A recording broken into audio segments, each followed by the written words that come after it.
반갑습니다. 코로나 확진자가 10만 명을 넘나들면서 왔다 갔다 하는 이때에 이 새벽을 뚫고 하나님의 교회에 나와서 기도하시는 여러분은 확실하게 믿음의 사람인 줄 믿습니다. 이 세상에 어떤 난관과 환난과 어떤 어려움이 와도 그보다 그 모든 걸 뛰어넘고 이기는 하나님의 사람들이신 줄 믿습니다. 회복을 넘어 부흥으로 이러한 타이틀을 가지고 특별 새벽 부흥회로 또 예배를 이렇게 같이 꿈을 꾸면서 나오게 되신 것 정말 환영하고 감사하고요. 회복이 되기를 소망하죠. 회복되기를 원한다면 무엇을 회복하기를 원하시나요? 예배가 회복되기를 원하죠. 또 우리 가정의 식구들이 다 믿음이 약해지지 않고 더 든든히 서가기를 위해서 우리가 회복되기를 원하고 또 소그룹으로 모이는 우리 구역에서 같이 만남이 어려웠던 이러한 부분들, 같이 만나 식사하고 교제하는 이러한 부분들이 회복되기를 원하는 이러한 마음이 있습니다. 근데 그 어떤 것보다 더 중요한 것은 성경에서 말하는 회복은 무엇일까? 이렇게 질문하면 성경에서는 하나님과의 관계가 더 깊어지고 바르게 세워지는 것을 의미해 주고 있습니다. 부흥이라는 게 뭡니까? 부흥하면 여러분 무엇을 기대하고 무엇을 꿈꾸며 부흥이라는 이러한 단어를 사용하고 계시나요? 부흥이라고 할 때는 우리 교회 사람들이 많이 와서 구원받고 많은 사람들이 몰려오는 이것이 부흥이라고 생각할 수 있습니다. 틀린 말이 아니죠. 부흥은 내 신앙이 점점 더 깊게 성장하고 자라가기를 소망하는 이러한 부분이 부흥이라고 이렇게 말하기도 합니다. 제가 생각할 때 부흥은 하나님의 말씀이 성취되는 것이 부흥이라고 믿습니다. 말씀대로 되어지는 것이 부흥이에요. 부흥이 임하면 우리의 시선이 하나님께로 집중되어 갑니다. 내 아픔, 내 삶의 문제, 이 사회의 어려움 이런 부분에 우리가 고민하며 힘들어하고 어려워하는 이런 부분이 있지만 그 부분이 이제는 하나님께로 우리 시선을 집중하고 하나님이 행하실 일들을 기대하고 또 하나님이 임재하시고 하나님의 그 은혜를 드러내시고 하나님의 영광이 나타나는 이러한 자리로 가는 것이 부흥입니다. 본래 부흥이란 단어는 성경에 우리말 성경에 한 번만 쓰여졌습니다. 하박국 3장 2절에 주여 여호와여 수년 내에 우리에게 부흥을 주옵소서 하고 여기 부흥이란 단어를 거기 딱 한 번 사용하고 있는데 이 부흥이란 단어가 우리에게 가르쳐주는 본래 의미는 살다, 살아있다, 생명을 주다, 소성시키다, 회복시키다, 구원하시다 이런 의미예요. 하박국 선지자가 나라를 위해 기도하고 민족을 위해 기도하고 가는데 그 앞날이 너무 캄캄해서 하나님의 부르짖어 가는데 하나님이 이 땅에 행하실 일을 쫙 보여주셨어요. 그 하나님의 계획을 듣고 나서 하박국 선지자가 하나님의 말씀대로 이루어질 걸 믿습니다. 하나님이 진노 중에도 우리를 긍휼히 여기셔서 우리를 부흥케 회복케 새롭게 하여 달라고 그렇게 기도하고 간구하고 있는 것이죠. 우리가 부흥을 꿈꾸며 기도하죠. 꿈이라고 하는 것은 목적의 성취된 그때의 내용이 꿈이 아닙니다. 우리는 그러한 그림을 그리고 합니다만은 사실은 꿈은 매일매일 우리와 함께하며 우리를 빚어가는 이러한 과정인 것입니다. 꿈이 없는 사람은 죽었다 이렇게 말하죠. 꿈을 꾸며 가되 부흥을 꿈꾸는 것. 안디옥 교회 이 사람들이 가보니까 이 바나바가 가보니까 은혜가 충만한 은혜가 그 가운데 흘러넘치리라는 것을 보았습니다. 우리가 함께 모일 때마다 여기 은혜가 있구나, 여기 하나님의 영광이 임하는구나, 하나님의 역사가 임하고 있구나 하는 이런 것을 경험하고 깨닫게 되면 이곳에 부흥이 있구나 하는 것을 사람들이 보아 알게 되고 그런 걸 통하여 거기 가봐. 거기 사람들만 있는 곳이 아니야. 놀라운 하나님의 손길이 그 자리에 함께하는 것을 내가 보았어. 내가 경험했어. 어떤 사람을 만나면 그런 생각 들죠. 그 권사님 참 은혜가 충만해. 은혜가 흘러 넘쳐. 어느 집사님을 만나면 그분은 정말로 믿음의 사람이야. 이런 이야기를 듣지 않습니까? 근데 어떤 사람은 믿음이 없는 것 같아. 은혜가 안 돼. 이런 사람도 있어요.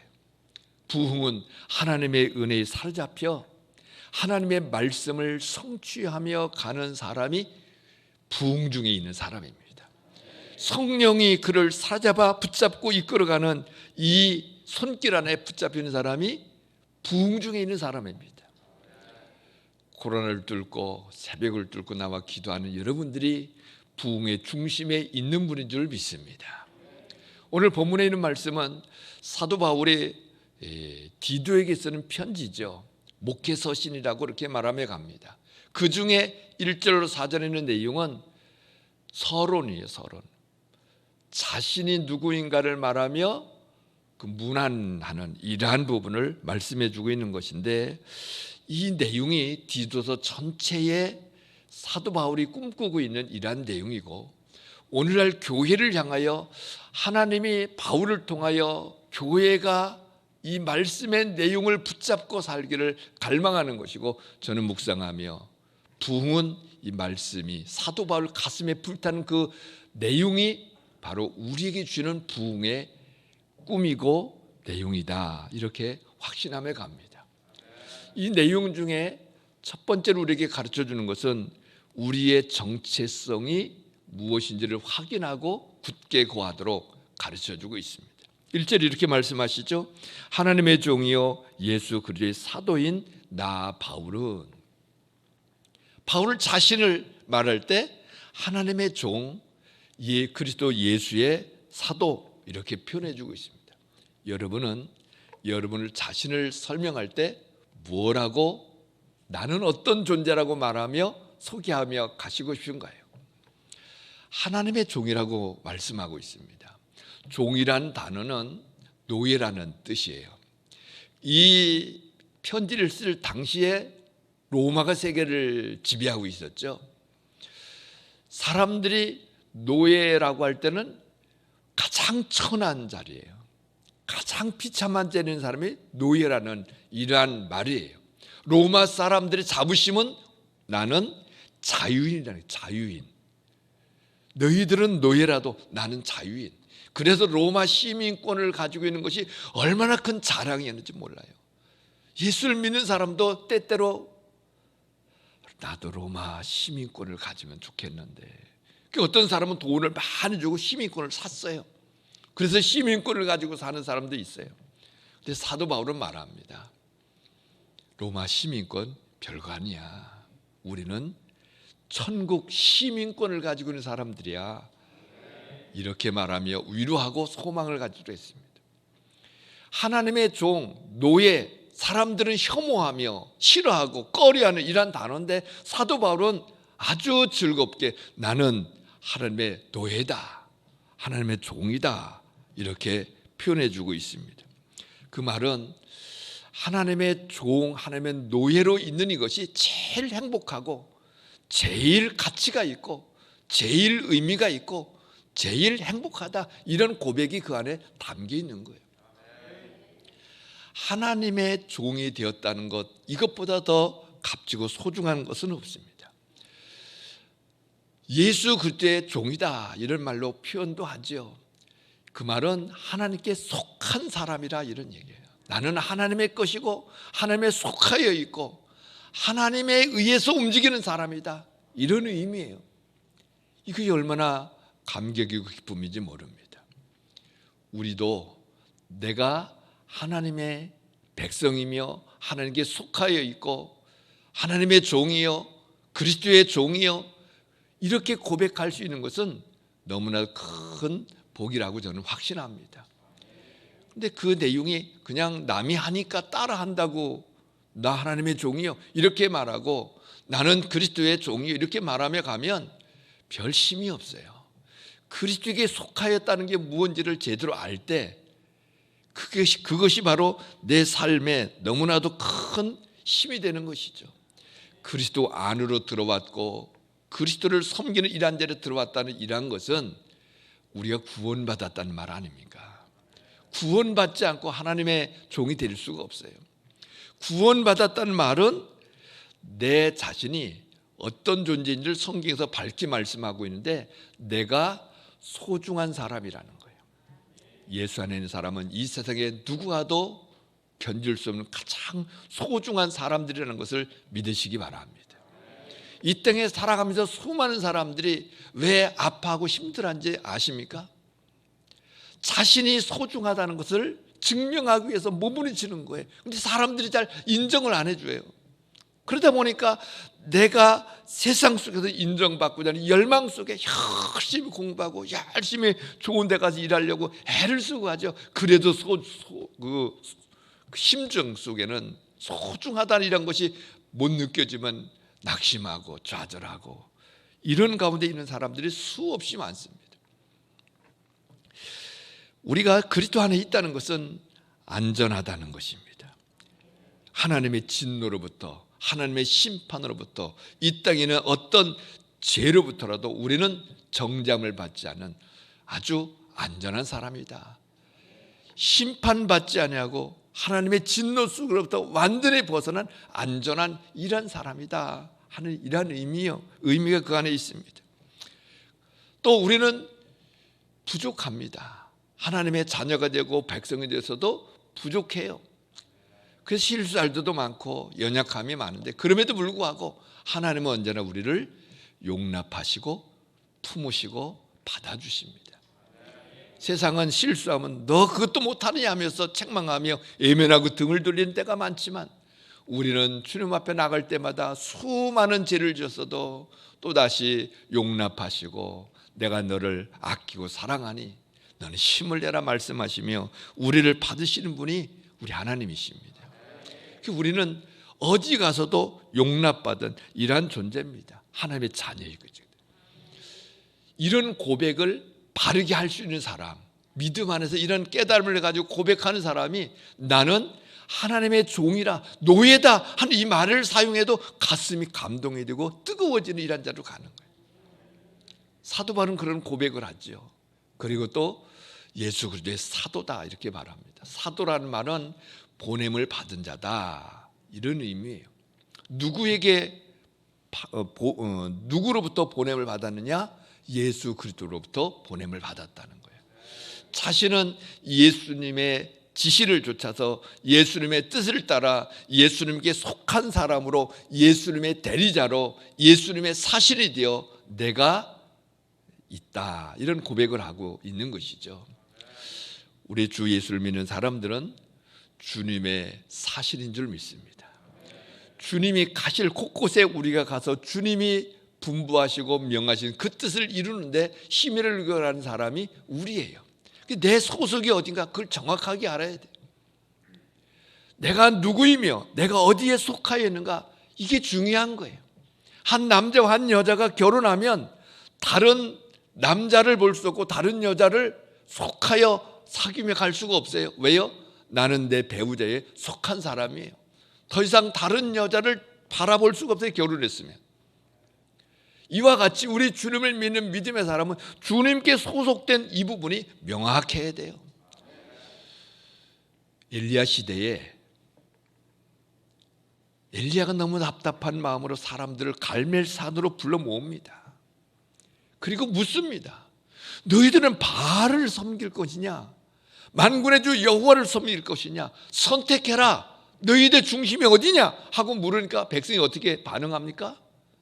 미적미적하면서 반응 안 해요. 나야 당연히 여호와를 섬기지. 이 고백을 못해요. 하나님께 속한 자인지 바알에게 속한 자인지 오늘날로 말하면 주 예수께 속한 자인지 아니면 세상에 속한 자인지 세상에서 어떻게 복을 받아서 세상에서 그래도 잘 살아보려고 끼웃거리면서 나는 주님의 사람이라는 것을 인식하지 못해 그것을 확신하지 못하고 사는 사람이 때로 많아요. 나는 세상에 속한 사람이 아니라 그리스도에게 속한 사람이요. 이 확신을 가지고 살아야 돼요. 우리는 세상을 섬기는 목적이 있어요. 그럼에도 불구하고 세상에 속한 사람이 아니에요. 하늘에 속한 사람이고 주님께 속한 사람이에요. 그래서 세상이 요구한 대로 우리는 가지 않아요. 하나님이 요구한 대로 가고 주님이 말씀하시는 대로 걸어가는 사람들이죠. 이 부분은 이 땅에 살아가면서 내 소속이 어디냐? 본이 되는 교회에 소속된 사람입니다. 이 고백을 하는 사람들이에요. 하나님은 몸이라고 하는 교회에 소속되어서 신앙생활을 하도록 하셨습니다. 나는 누구냐? 나는 어디에 소속되냐? 나는 그리스도 안에서 그리스도의 몸인 본이 되는 교회에 소속된 이런 사람입니다. 누가 뭐래도 나는 이 소속이 명확합니다. 이 확신을 가지고 살아야 되는 거예요. 어디 소속되어 있어요? 본이 되는 교회 어느 구역에 내 소속이요. 그것이 기쁨이고 자랑스럽게 고백하며 갈 수 있는 이런 사람이 되어야 됩니다. 사도 바울은 자신이 이런 고백을 하면서 내가 왜 사도가 되었는가? 주님이 나를 왜 사도로 부르시고 보내셨는가? 그 사명의 내용을 크게는 세 가지로 우리에게 가르쳐주고 있습니다.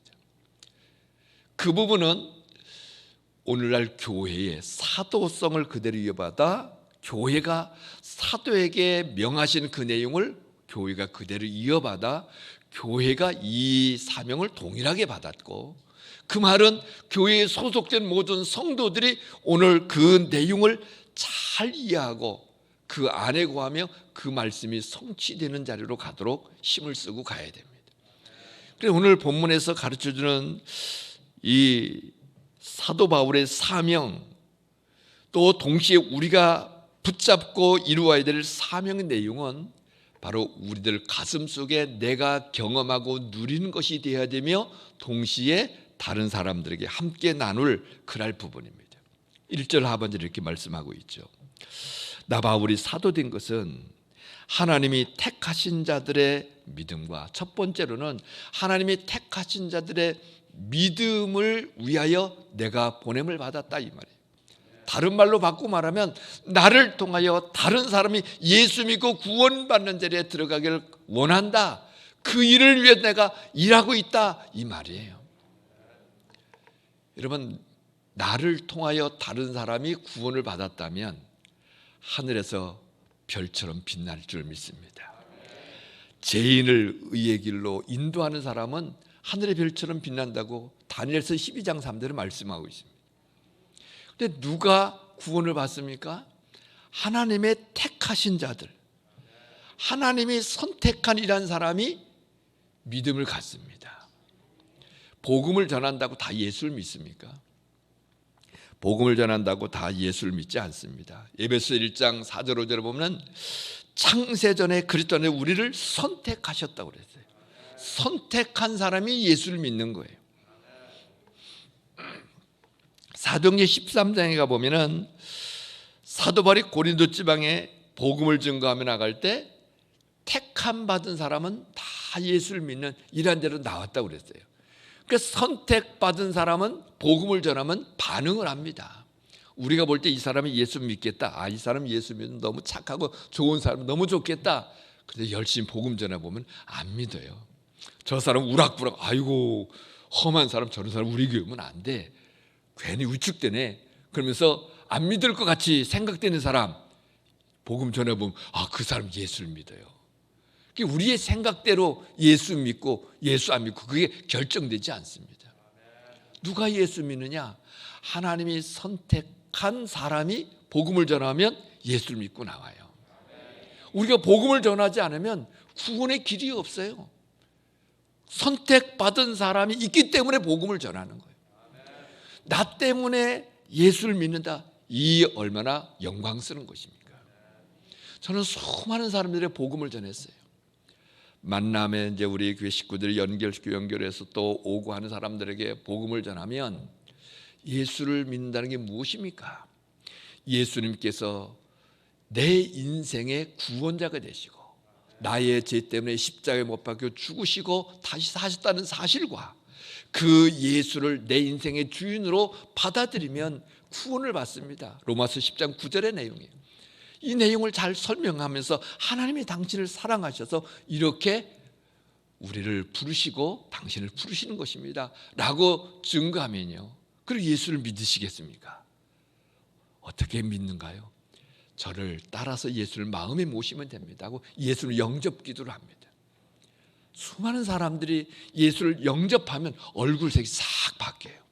어둡고 힘들고 그런 사람의 얼굴이 확 밝아지는 걸 수없이 봤어요.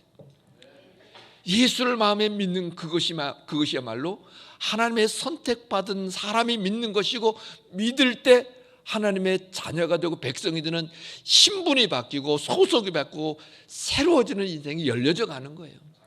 내가 예수 믿고 교회 앞에 나와 함께 예배 자리에 기도에 참여했다는 이것이 하나님의 선택하셨다는 증거 아니겠습니까? 이보다 감사할 일이 어디 있습니까? 바로 사도 바울은 어쨌든 나를 통하여 다른 사람이 예수를 믿고 나오는 구원받는 이러한 도움이 되는 사람이 되기를 원한다. 이게 바울의 꿈이에요. 사명이고. 저는 우리도 그와 같은 꿈을 가지고 살아야 된다고 생각해요. 나 때문에 주위에 있는 사람이 예수 믿고 나올 수 있도록, 나 때문에 안 믿던 우리 가족이 다 예수 믿고 나오는 것 얼마나 감사한 일이에요. 나 때문에 이웃집에 있는 사람들이 예수 믿고 나 구원받았다고 할 때, 주님 앞에 갔을 때 너 때문에 이 사람이 복음을 듣고 예수를 믿었어. 다 주님의 은혜지요. 그런데 너를 통하여 그 일을 했으니 네가 참 수고했다. 얼마나 감사한 일입니까? 두 번째로는 그 다음에 이렇게 말씀하십니다. 경건함에 속한 진리의 지식과. 여기 진리의 지식이라고 할 때 진리라는 말은 복음을 가리키는 말입니다. 복음의 지식. 복음이라는 말은 조금 더 넓히면 하나님의 말씀. 하나님의 말씀이 진리라고 우리는 믿습니다. 이 세상은 진리라고 외치는 게 없어요. 다 바뀐다고 그래요. 변화된다고 그래요. 진화되어서 새로워진다고 그래요. 과학도 진리라고 말하지 않아요. 확신할 수 있는 그 부분이 아니니까 새로운 게 나오면 또 바뀌어야 돼요. 그런데 하나님 말씀은 영원한 진리인 줄 믿습니다. 복음은 영원한 진리인 줄 믿습니다. 예수 그리스도는 영원토록 우리의 진리가 되십니다.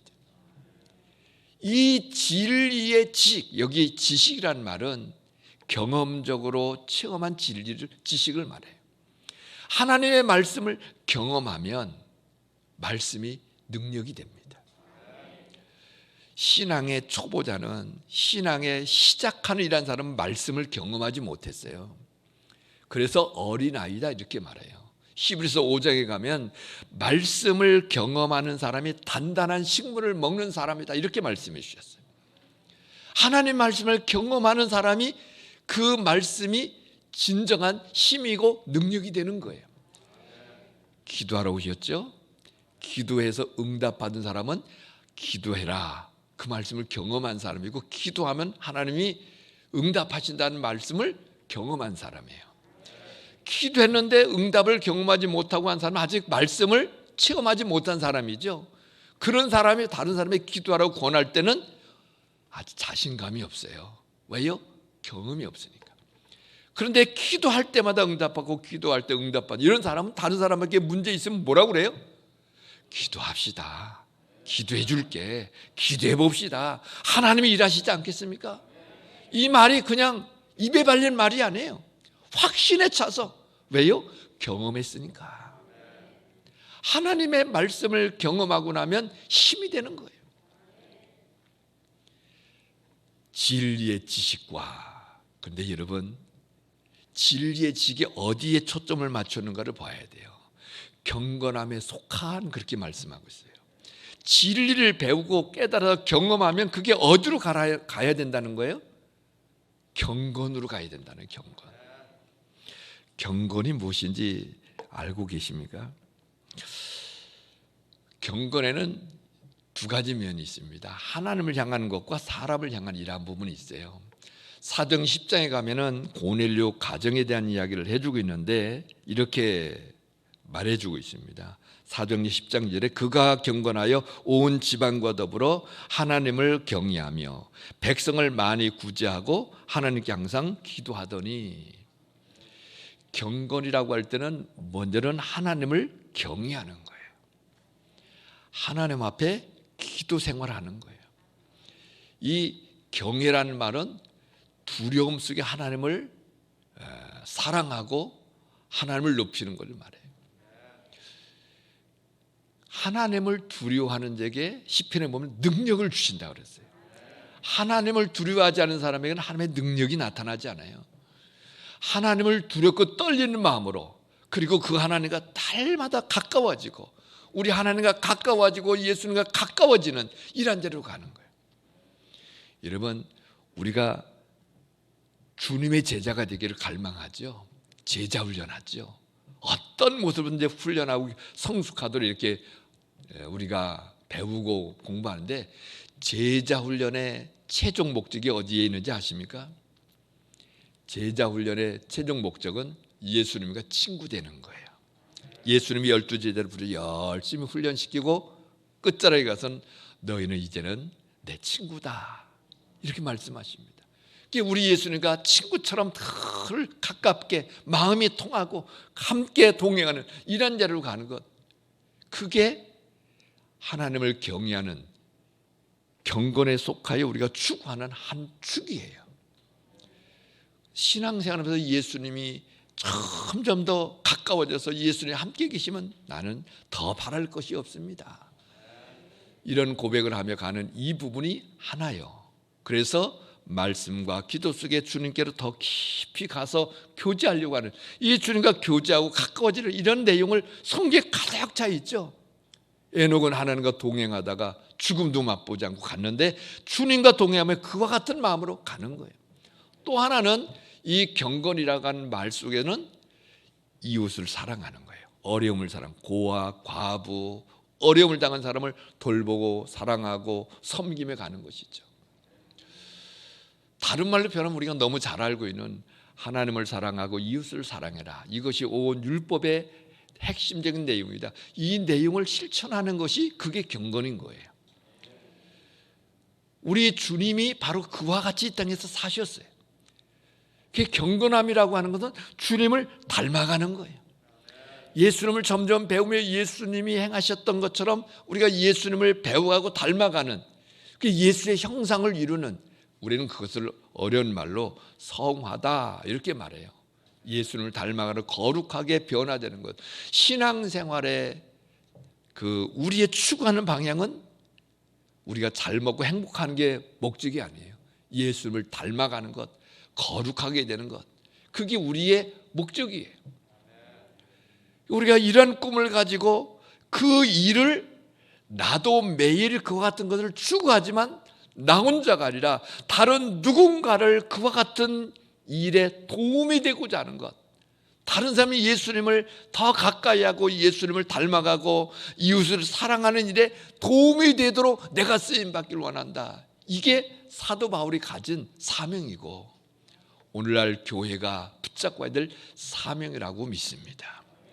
나 때문에 실족했던 사람이 일어나고, 나 때문에 믿음이 한 발짝 더 성장하는 이러한 사람 되기를 갈망하고, 나 때문에 나와 같은 좋은 일꾼, 아니 나보다 더 멋진 좋은 일꾼, 아니 우리 자녀들이 믿음의 사람으로, 나보다 더 큰 믿음의 사람으로 성장하는데 내가 힘을 써 돕는, 또 도와서 그 일을 이루어갈 수 있도록 섬길 수 있는 것, 이것이 우리의 사명이고 삶의 기쁨이고 행복이고 보람이 되어야 된다는 것입니다. 사도 바울에게는 디도라고 하는 믿음의 아들이 있어요. 혈육적으로는 아무런 관계가 없어요. 근데 복음을 전해 예수를 믿었어요. 예수를 믿는 신실하게 믿음이 자란 이런 걸 돕고 돕으면서 너는 내 아들이야, 참 아들이야. 그리고 그가 믿음을 가지고 교회에서 사역하며 섬기는 일을 잘 돕기 위해서 도움이 되도록 하기 위해 이 편지 쓰는 거 아닙니까? 우리는 누군가 믿음이 잘 자라서 하나님의 사람으로 서갈 수 있도록 돕기 위해서 지금 누구를 돕고 계시나요? 누구를 위해 기도하고 계시나요? 그 일을 잘하는 것, 그게 부흥인 거예요. 그것이 바로 교회가 성장하는 힘인 거예요. 사람들이 오거나 말거나 관심도 없고 나 복 받아야지 하고 기도나 하며 다른 사람에 관심 없고 세워가는데 마음을 기울이지 않으면 나도 안 성장하고 다른 사람도 성장하지 않아요. 교회에 와 보니까 주님을 배워가고 살아가는 것이 간절하고 서로 그걸 도와서 세워가는 걸 보니까 너무나도 따뜻하고 아름답네. 나도 이 자리에 와서 함께 있으면 너무 좋겠다, 이런 마음이 들어올 때 그때 교회가 부흥하는 것이죠. 다른 사람의 믿음이 잘 성장할 수 있도록 경건에 속한 진리의 지식이 점점 많아지도록 내가 경험한 것 다른 사람 경험시키는 거 쉬워요. 근데 내가 경험하지 못하면 다른 사람을 납득하고 그것을 이해하고 그것을 경험하도록 돕는 거 쉽지 않아요. 그런데 내가 말씀을 경험하고 이렇게 하니까 내가 말씀을 경험했다고 간증하면 아, 부럽다, 나도 저렇게 해봐야지 하면서 해보면 또 같이 경험되고 집사님 말씀이 진짜 맞아요 하면서 고백하면 얼마나 감격입니까? 신앙 안에 그것을 꿈꾸며 우리는 가야 되는 거예요. 날마다 기도할 때 주여 아무개 믿음이 더 성장할 수 있도록, 주여 우리 아들 딸이 믿음이 약해진 것도 성장하도록, 생활 속에도 우리 아들이 보고 있으니까 배워야지, 내가 이렇게 본을 보여야지, 이런 마음으로 가는 것 얼마나 값지고 소중한지 모릅니다. 그 다음에 뭐는 세 번째로는 영생의 소망을 위함이라 그랬어요. 영생은 참 하나님과 그의 보내신 자 예수 그리스도를 아는 것이 영생이죠. 영생은 생명이라는 말로 번역도 합니다. 요한일서 5장에 보면 그렇게 말했어요. 이 영생이라고 하는 것은 하나님과의 관계를 나타내는 말인데, 오늘 본문에 말하는 영생은 우리 주님이 재림에 오셔서 우리가 부활과 신령함으로 변화되어서 우리 주님과 더불어 얼굴과 얼굴을 대면하여 보고 알듯 이와 같이 영광스러운 자리에 들어가는 것을 말해요. 그게 소망이라고 그랬죠. 아직 이루어지지 않았지만 확실하게 이루어진 것과 같은 이러한 부분을 내 마음에 꿈으로, 소망으로, 미래로 붙잡고 가는 이러한 사람을, 이러한 내용을 말하는 것입니다. 이 세상에 소망을 두고 살지 않아요. 이 세상에 소망을 두고 살면 우리는 불행한 사람이에요. 불쌍한 사람이에요. 이 세상뿐이라면 예수 믿는 사람이 제일 불쌍하다고 고린도서 15장에 말씀하고 있어요. 우리는 이 세상이 끝이 아니에요. 우리 주님이 재림에 오셔서 부활의 영광에 참여해요 영화로운 이라는 모습으로 영원히 사는 것, 그것이 우리의 꿈이에요. 그것이 사람들의 마음에 심겨지기를 소망하며 그러한 사명을 가지고 내가 섬긴다, 사역한다, 이 말을 하고 있는 거예요. 우리 모두가 궁극적으로 영생의 소망을 붙잡고 그것이 우리를 인내하게 만들고 그것이 우리에게 헌신하게 만들고 그것이 우리에게 원수를 이기고 세상을 이기고 승리자가 되게 만드는 이러한 데로 가드는 에너지가 되어질 수 있길 바랍니다. 수많은 믿음의 사람을 죽음은 두려워하지 않았어요. 이유가 뭐예요? 히브리서 11장 쭉 보면 믿음의 사람들 쭉 나열한 걸 보면은 세상이 감당치 못하는 사람들이다. 이유는 딱 하나예요. 세상은 죽기가 두려워서 종로로 타고 있는데 죽음을 초월하면, 어떻게 죽음을 초월할 수 있어요? 부활하면 죽음을 극복하고 간 거예요. 죽어도 상관없어요. 왜요? 부활할 거니까. 부활의 영광에 영원히 우리는 동참하면 갈 것이니까. 그 확신이 있으면 죽으면 죽으라지 내가 무슨 걱정할 게 있어요? 부활할 건데. 이런 확신을 가지고 가는 사람이 세상이 감당치 못하는 하나님의 사람인 줄 믿습니다. 그러한 소망을 가지고 사는 사람이 이제 예수 믿는 사람들이고 그와 같이 바른 깨달음을 가지고 가도록 돕는 일을 하겠다는 게 바울의 고백이죠. 어떻게 합니까? 영생의 말씀은 영원전부터 하나님이 약속하시는 그 말씀인데 이것을 전도의 방법으로, 예수 그리스도를 전한 전도의 방법으로 사람들을 섬기며 가는 것이 바울이라고 말하고, 우리도 이 말씀을 붙잡고 사람들을 섬기며 갈 수 있기 바랍니다. 구원, 성화, 영화, 우리 인생 전체를 요 두 절 속에 사도 바울이 딱 담아놓고 있어요. 이 내용이 성경에는 많은 내용을 이제 다 압축하여 이렇게 담고 있어서 우리 마음속에 이 내용을 간단하게 지나가지만 사도 바울의 마음속에 담긴 그 넘치는 이런 내용이 우리 가슴에 뜨거운 마음으로 채워지면 그게 부흥인 거예요.